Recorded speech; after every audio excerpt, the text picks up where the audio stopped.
പണ്ട് മദ്രാസിലെ Edward Eliot സ്ട്രീറ്റിൽ ഒരു ബ്രാഹ്മണ കുടുംബം പാർത്തിരുന്നു. അവരുടെ തൊട്ട അയൽവക്കത്തുണ്ടായിരുന്നത് പേരുകേട്ട തിരുവിതാംകൂർ സഹോദരിമാരായ ലളിത പത്മിനി രാഗിണിമാരായിരുന്നു. സംഗീത വിദുഷികളായിരുന്നു ഈ ബ്രാഹ്മണ കുടുംബത്തിലെ മുതിർന്നവർ. പ്രശസ്തനായ അയ്യാസ്വാമി അയ്യർ, അദ്ദേഹത്തിൻ്റെ മകളും അതിപ്രശസ്ത. മകളുടെ ഭർത്താവ് മദ്രാസിലെ ആദ്യത്തെ മിമിക്രി ആർട്ടിസ്റ്റായിരുന്നു. ഇവരുടെ മകളും പിന്നീട് നൃത്തത്തിലും സംഗീതത്തിലും അതിനിപുണയായി. പക്ഷേ പിന്നീട് പ്രശസ്തയായത് ഒരു നടി എന്ന നിലയിലായിരുന്നു.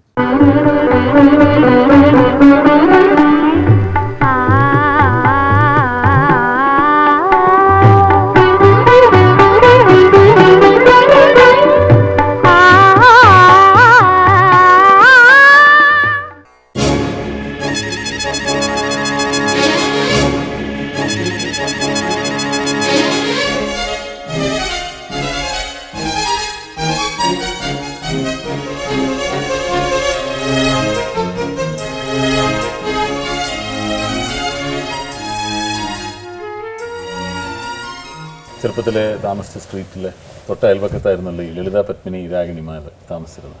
അപ്പോൾ ശരിക്ക് ഒരു ഓർമ്മ വയ്ക്കുമ്പോൾ മുതൽ അവരെ കണ്ടു തുടങ്ങിയിരുന്നു അല്ലേ? ഓർമ്മ വയ്ക്കുമ്പോൾ എനിക്കും അങ്ങനെ പറയാം. പക്ഷെ ഞാൻ ജനിച്ചപ്പോൾ എന്നെ എൻ്റെ വീട്ടിൽ വെച്ചാണ് പ്രസവിച്ചത്. അതുകൊണ്ട് എന്നെ ആദ്യം കയ്യിലെടുത്തത് പപ്പിയക്കനും സുകുമാരിയക്കനും. ഓ ശരി. അല്ല, അപ്പോൾ അത് ഞാൻ പറഞ്ഞു തന്നെ, ഒരു ഓർമ്മ വയ്ക്കുമ്പോൾ മുതലേ ഇവരെ കണ്ടതുകൊണ്ടാണോ, അതുകൊണ്ടാണോ ആ ഫീൽഡിലേക്ക് തന്നെ വരണം, അങ്ങനെ ഒരു കലാകാരി ആവണമെന്നൊരു തോന്നൽ ചെറുപ്പത്തിൽ ഉണ്ടാകാനുള്ള കാരണം? സ്കൂളിൽ പഠിക്കുമ്പോൾ തന്നെ എല്ലാ സാറ്റർഡേ സൺഡേ മിക്കവാറും അവരുടെ കൂടെ ആയിരിക്കും സ്റ്റുഡിയോയിൽ.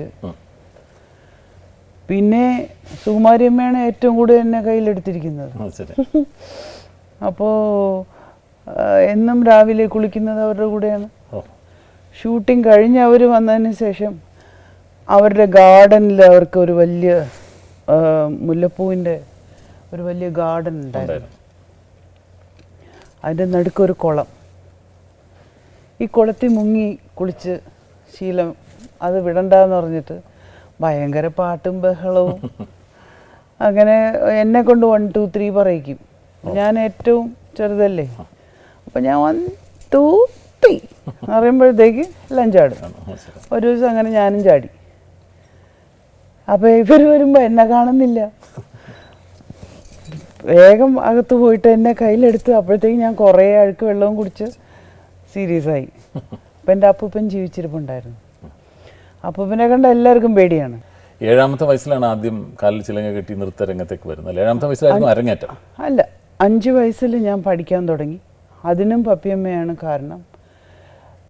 ഞാൻ അപ്പോഴേ പാട്ട് പാടുമ്പോൾ അതിൻ്റെ സ്വരാക്ഷരമൊക്കെ ഞാൻ പറയുമായിരുന്നു.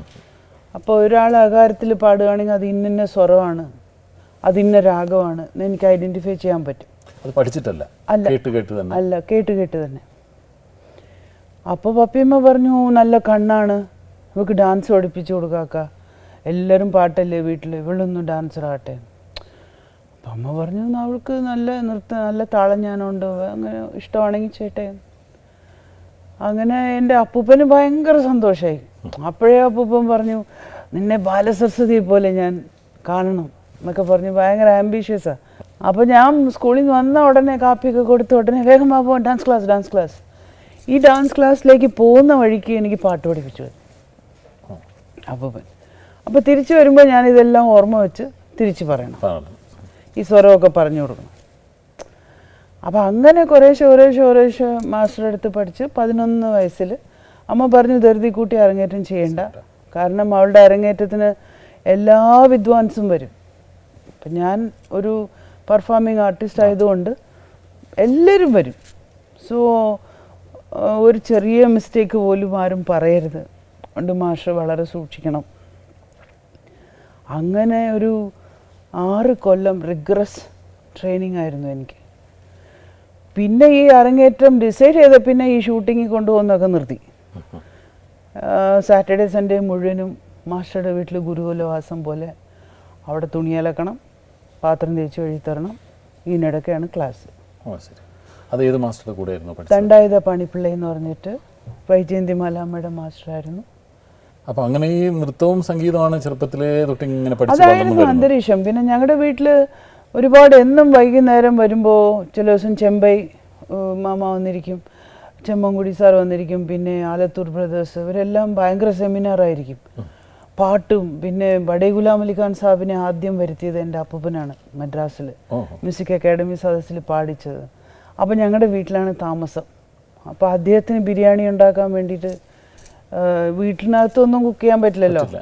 അപ്പോൾ കാർ ഷെഡിൽ നിന്ന് ഞങ്ങളുടെ പോണ്ടിയാക്ക്, സ്റ്റൂഡി ബേക്കർ, പ്ലൈമൗത്ത് എന്നൊക്കെ പറഞ്ഞ് 3 കാറിനെയും പുറത്ത് തള്ളി അതെവിടെയെങ്കിലും കൊണ്ടിടാൻ പറഞ്ഞു. എന്നിട്ട് അവിടെ ഒരു മുസ്ലിമിനെ, ഒരു ബിരിയാണി സ്പെഷ്യൽ ചെയ്യുന്ന ഒരാൾ കുക്കിനെ കൊണ്ടുവന്ന് അദ്ദേഹത്തിന് വേണ്ടി സ്പെഷ്യൽ ഫുഡ് ഉണ്ടാക്കി കൊടുത്തു. എങ്ങനെയായിരുന്നു പിന്നെ സിനിമയിലേക്കുള്ളൊരു സജീവമായ തുടക്കം? ഇപ്പൊ സിനിമ ഞാൻ എപ്പോഴും പപ്പിയമ്മയോട് പറയും, എനിക്ക് സിനിമയിൽ അഭിനയിക്കണം. അമ്മയോട് അച്ഛനോട് എങ്ങനെയെങ്കിലും പറയണം, സമയം വരട്ടടി ഞാൻ പറയാം. എൻ്റെ അച്ഛനായിരിക്കും അമ്മ എങ്ങനെയെങ്കിലും എനിക്ക് ഒതുക്കിയെടുക്കാൻ സാധിക്കും. ഒക്കെ ഞാൻ പറഞ്ഞ കേൾക്കും എന്നൊക്കെ പറയും. അതൊക്കെ ഏത് പ്രായത്തിലായിരുന്നു? I was hardly 12 years. അപ്പോഴത്തേക്ക് എൻ്റെ അച്ഛനും ഒരു നടനായിരുന്നു കേട്ടോ, 40s. He was the first mimicry artist in Tamil Nadu. അപ്പോൾ അച്ഛൻ്റെ കൂട്ടുകാരനാണ് PR പന്തുലു എന്ന് പറയുന്ന വലിയ പ്രൊഡ്യൂസർ. അപ്പോൾ അദ്ദേഹം എൻ്റെ ഡാൻസ് പെർഫോമൻസ് കണ്ടിട്ട് പറഞ്ഞു, ഇങ്ങനെ വളരെ നന്നായിരിക്കുന്നു, അപ്പോൾ നമുക്ക് ചിന്നവർ, MGR സാറിനെ ചിന്നവർ എന്നല്ലേ വിളിക്കുന്നത്. അപ്പോൾ എനിക്കാണെങ്കിൽ എൻ്റെ ലോകത്തിലേക്കും വെച്ച ഏറ്റവും വലിയൊരു കാമുകൻ എന്ന് പറയുന്നത് MGR ആണ്. എൻ്റെ ഭയങ്കര, എപ്പോൾ ചോദിച്ചാലും 4 വയസ്സിൽ 3 വയസ്സ് ചോദിച്ചാലും പറയും ഞാൻ MGRയെ കല്യാണം കഴിക്കുള്ളൂ എന്ന്. അപ്പോൾ നേരിട്ട് കണ്ടിട്ടുണ്ട് അദ്ദേഹത്തെ? പിന്നെ എത്ര പ്രാവശ്യം ഇവരുടെ മടിയിലൊക്കെ കുഞ്ഞായിട്ടിരുന്ന ഫോട്ടോ ഒക്കെ ഉണ്ടായിരുന്നു. അപ്പോൾ ഞാൻ പറയാൻ വരുന്നത്, അപ്പോൾ അദ്ദേഹത്തെ കൊണ്ട് തന്നെ ടെസ്റ്റ് എടുപ്പിക്കാം നമുക്ക് അദ്ദേഹത്തിൻ്റെ കൂടെ. അപ്പോൾ എനിക്കൊന്നും മനസ്സിലാകുന്നില്ല, ഒരു ഇങ്ങേരുടെ കൂടെ അഭിനയിക്കുകയും. അപ്പോൾ എനിക്കിപ്പോഴും നല്ല ഓർമ്മയുണ്ട്, നമ്മുടെ MN നമ്പ്യാർ സാറുടെ മേക്കപ്പ് റൂമിൽ വെച്ചാണ് എനിക്ക് ഫസ്റ്റ് ഡയറക്ടർ P. വാസുവിൻ്റെ അച്ഛൻ മേക്കപ്പ് ചെയ്യുന്നത്, പീതാംബരൻ സാർ. അപ്പോൾ പറഞ്ഞു, ഇങ്ങനെ ഇന്ന് ആരാണ് നിന്നെ ഡയറക്റ്റ് ചെയ്യാൻ പോകുന്നതെന്ന് അറിയോ? ഞാൻ അറിയില്ല, ചിന്നവരാണ്. എൻ്റെ കയ്യും കാലും അങ്ങ് വിറച്ച് തുടങ്ങിയിട്ട് അപ്പോഴേക്കും ഞാൻ പോയി ഇന്ന് എന്തോ ഡയലോഗൊക്കെ പറഞ്ഞു. ഓക്കെ പറഞ്ഞു, പക്ഷെ സാരി എടുത്തുകൊണ്ട് നടക്കാൻ അറിഞ്ഞൂടാ എനിക്ക്, ഇടറി വീണുപോയി. അപ്പോൾ കുറച്ചുകൂടെ പോട്ടെ. അപ്പോൾ എന്നെ അടുത്ത് വിളിച്ചിരുത്തി ചോദിച്ചു, നീ അല്ലേ എപ്പോഴും എന്നെ കല്യാണം കഴിക്കണമെന്ന് പറഞ്ഞു പുറകെ നടന്നുകൊണ്ടിരുന്നവള് എന്ന് ചോദിച്ചു. അതെ എന്ന് പറഞ്ഞു. കഴിക്കാം കേട്ടോ, ഞാൻ നിന്നെ തന്നെ കല്യാണം കഴിക്കാം. ഞാൻ ഇങ്ങനെ ചിരിച്ചിട്ട് ഓടിക്കളഞ്ഞു. പിന്നെ പുള്ളി പറഞ്ഞു, കുറച്ചുകൂടെ പോട്ടെ, 2-3 കൊല്ലം കൂടെ പോട്ടെ, അത് കഴിഞ്ഞ് I will definitely make her act. പക്ഷെ ആ സന്ദർഭം വന്നേ ഇല്ല, അവസാനം വരെ എനിക്ക് അഭിനയിക്കാൻ പറ്റിയേയില്ല. പിന്നീട് മലയാള സിനിമയിലേക്ക് വന്നവർ എങ്ങനെയായിരുന്നു? മലയാള സിനിമയിൽ വന്നത് അമ്പലപ്രാവിൽ ആദ്യം ഒരു ഭാസ്കരൻ മാസ്റ്ററുടെ ഡയറക്ഷനിൽ ഒരു ഡാൻസ് മാത്രം. അപ്പോൾ അത് കഴിഞ്ഞ് ഒരു വർഷം കൂടെ കഴിഞ്ഞ് കുമാരസംഭവം എടുത്തുകൊണ്ടിരിക്കുകയാണ്. ആ സമയത്താണ് പപ്പിയമ്മയുടെ വീട്ടിൽ വെച്ച് എന്നെ സുബ്രഹ്മണ്യ മുതലാളി കാണുന്നത്.